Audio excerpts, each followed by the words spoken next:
Hi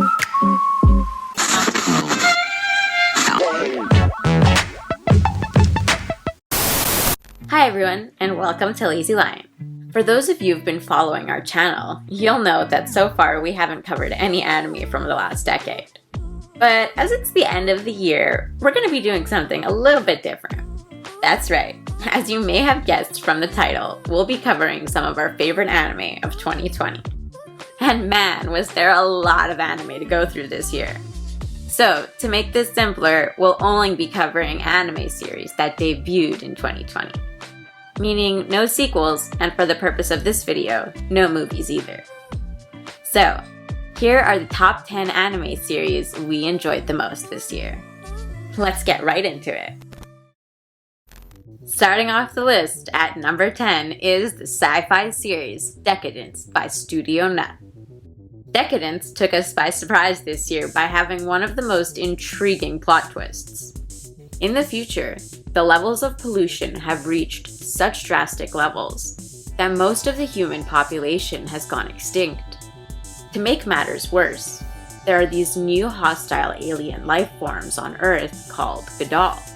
To fight against the Gadol, the humans, now known as tankers, have built a moving fortress named Deca-Dence and have trained an elite fighting unit called the Power to protect it. Here we meet Natsume, a young girl who lost both her father and arm during a Gadol attack. Hoping to play a role in ending the fight, she applies to join the Power. Unfortunately, due to her handicap, her application gets rejected. Instead, she gets assigned to the armor repair unit serving under the very much antisocial Kaburagi.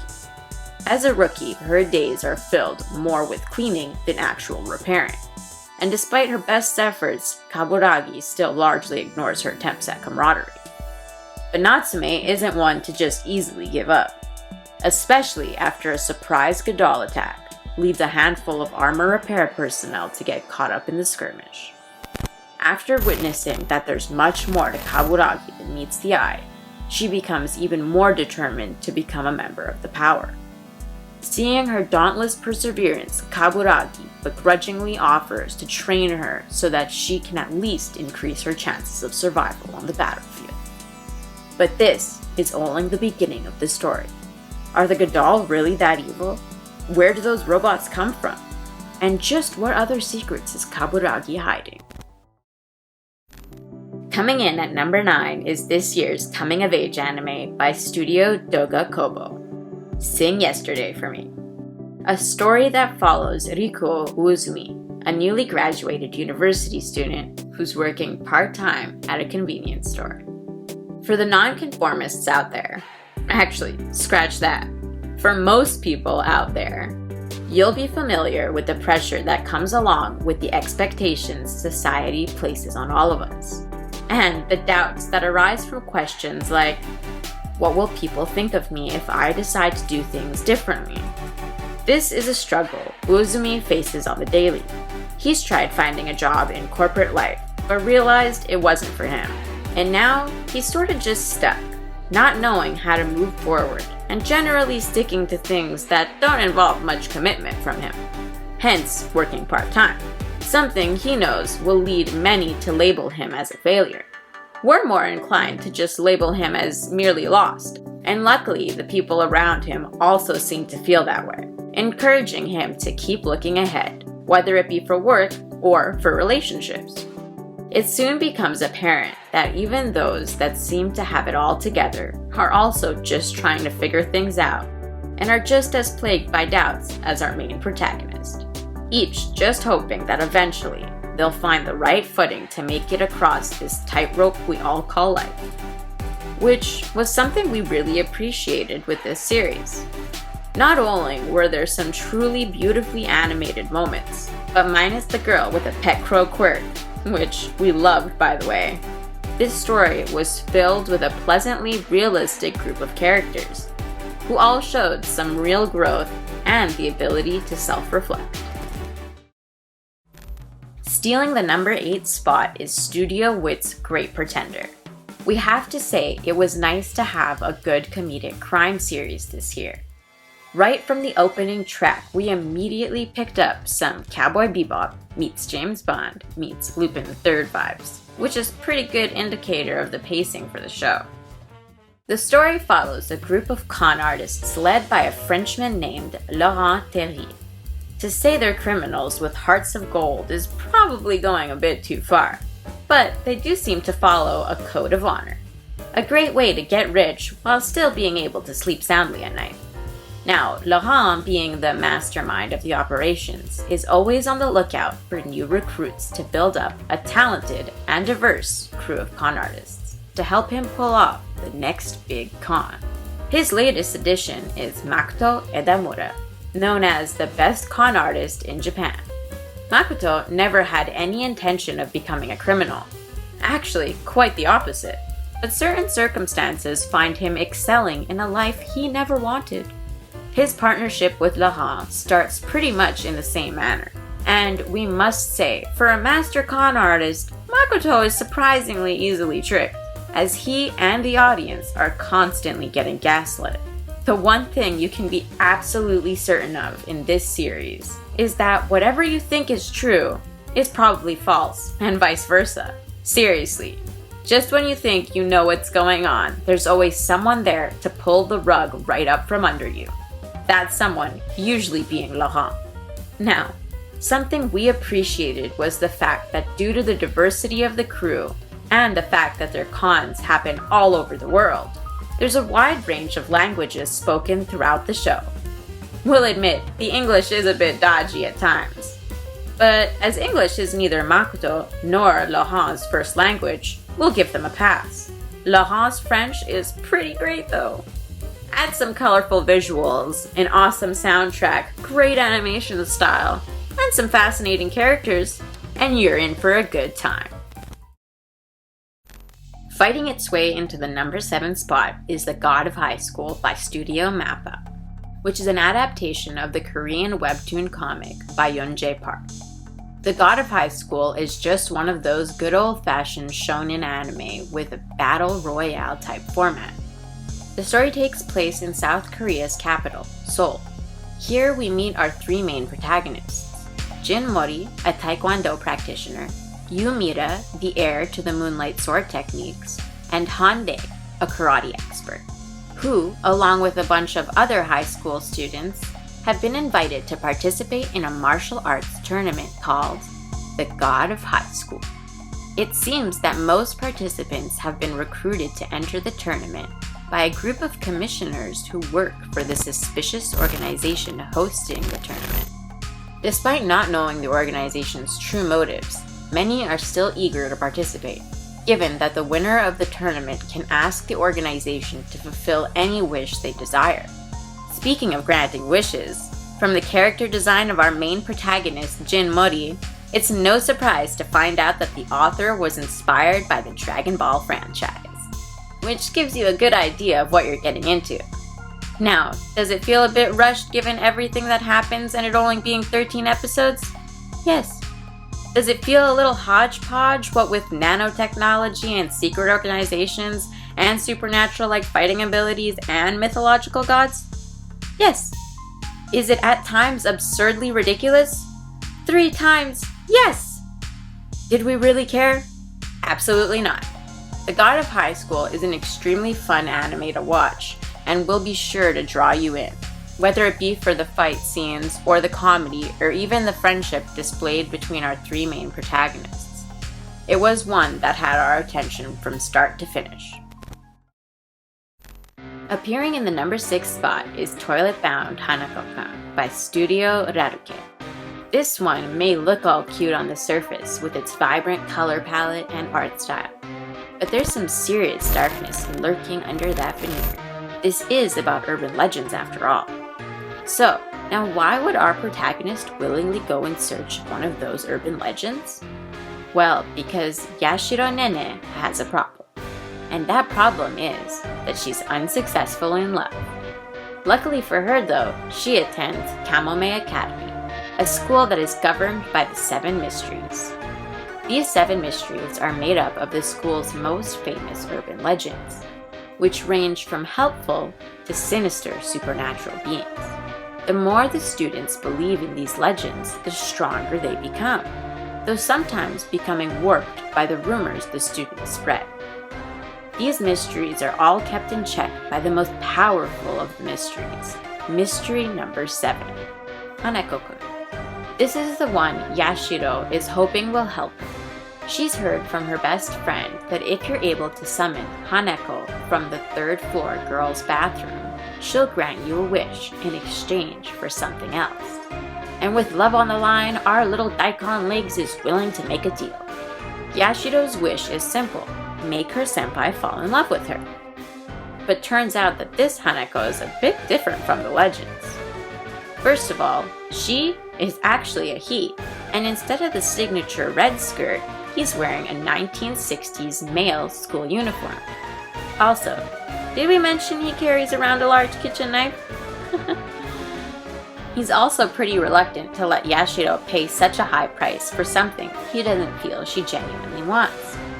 Instead, deciding to help her reach her goal the old-fashioned way, through actual effort. Soon, one thing leads to another, and she somehow becomes Hanako-kun's assistant, helping him keep the balance between the spirit and human worlds. Not exactly what she had in mind.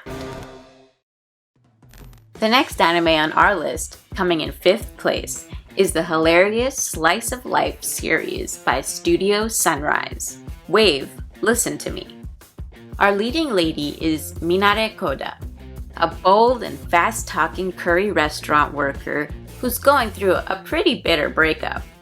Not only did her boyfriend break up with her, but he also took most of her life savings, leaving her virtually broke. But no matter, Minare is one tough cookie, and according to her, it takes her exactly 5 days to get over almost anything. Though, the 5th and last day is always the hardest. That's when she likes to go out drinking and vent out all her frustrations.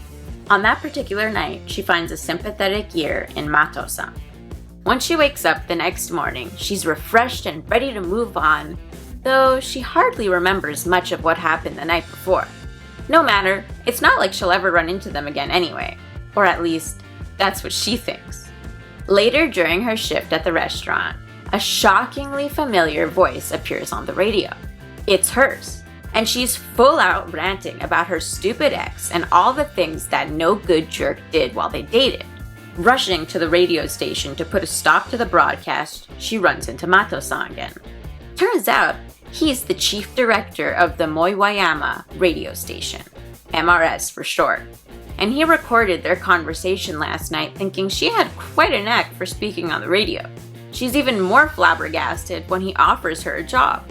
Now, radio was never something that really interested Minare before, but working at the curry shop isn't really cutting it either.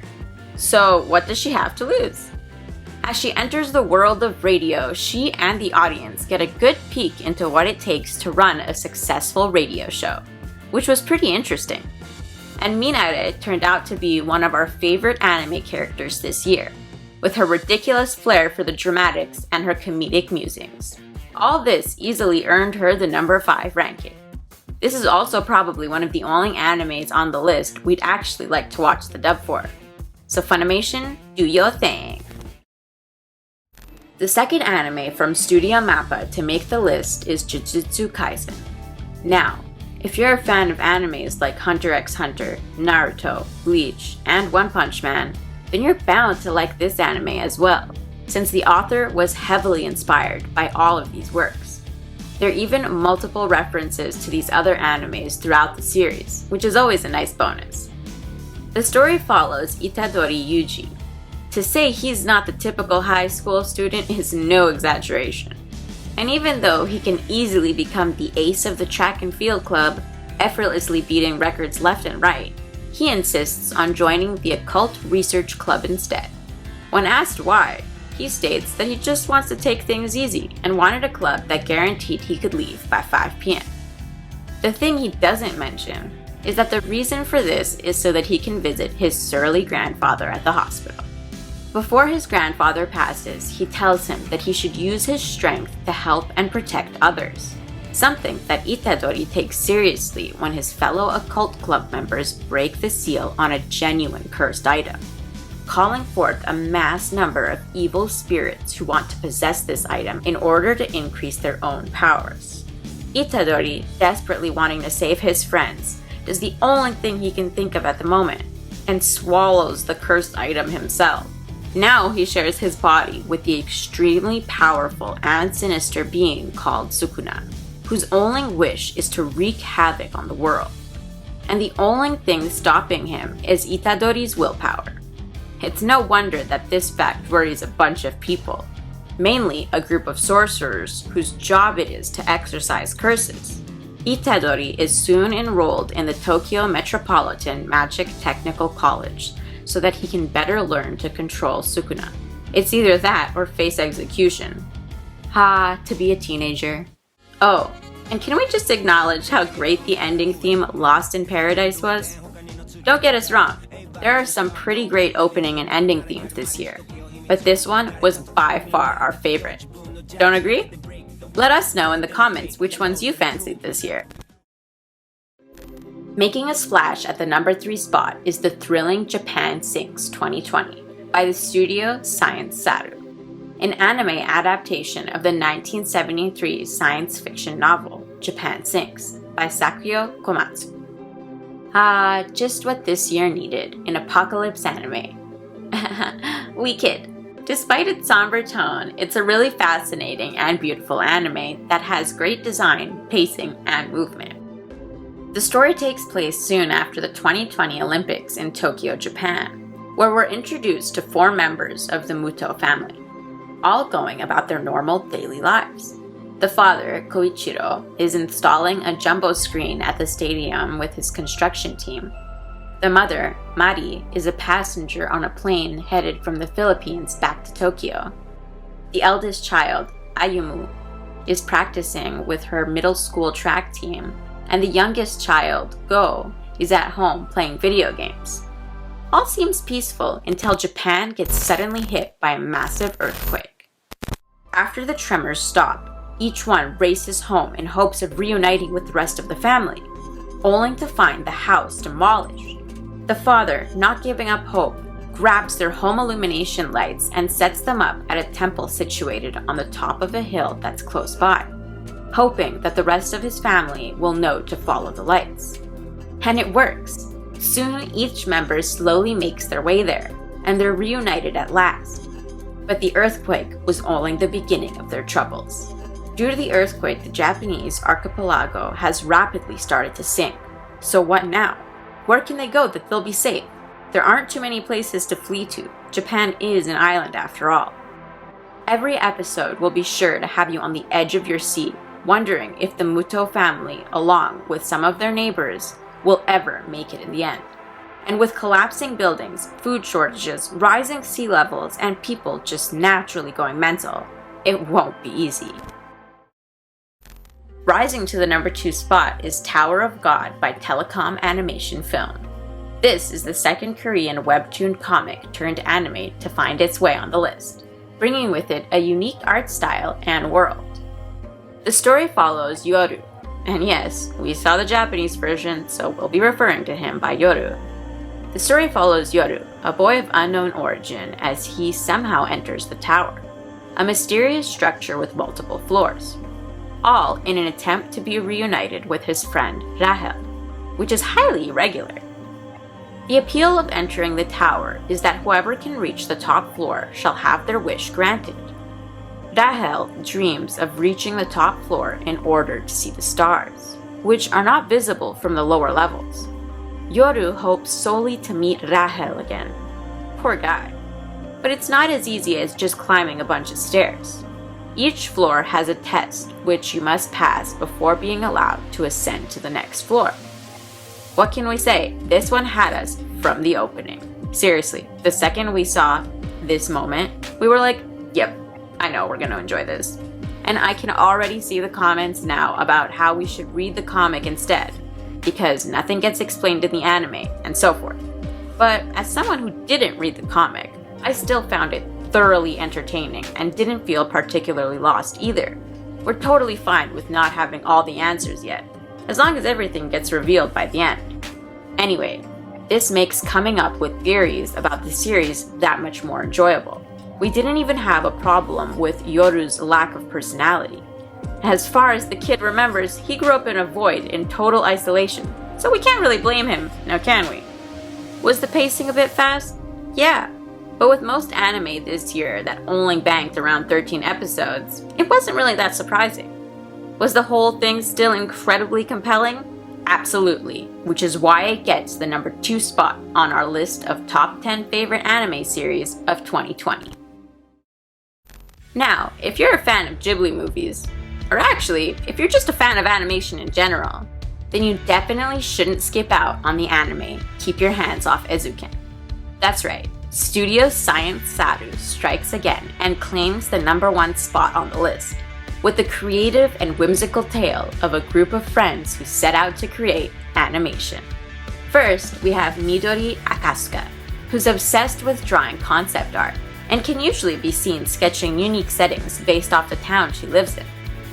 Ever since she was a child, she's been fascinated with the art of animation and has always dreamed of creating an anime of her own.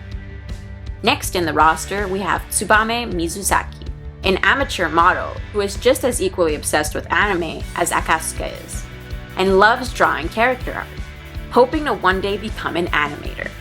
Unfortunately, her parents are dead set against her following a career path that has anything to do with anime. And lastly, we have Sayaka Kanamori, who's obsessed with, well, money, and sees an animation created by Akasuka and Mizusaki as an opportunity to rake in the big bucks. She convinces them to team up and create their own anime, and becomes the de facto project manager, mainly to make sure her more scatterbrained and fanciful friends actually stay on track and get the work done on time, all while staying within budget. To make this possible, they have to ensure that Mizusaki's parents won't interfere. So they start a new club called Eizouken, and Sayaka lists it as a film club, which is not a complete lie.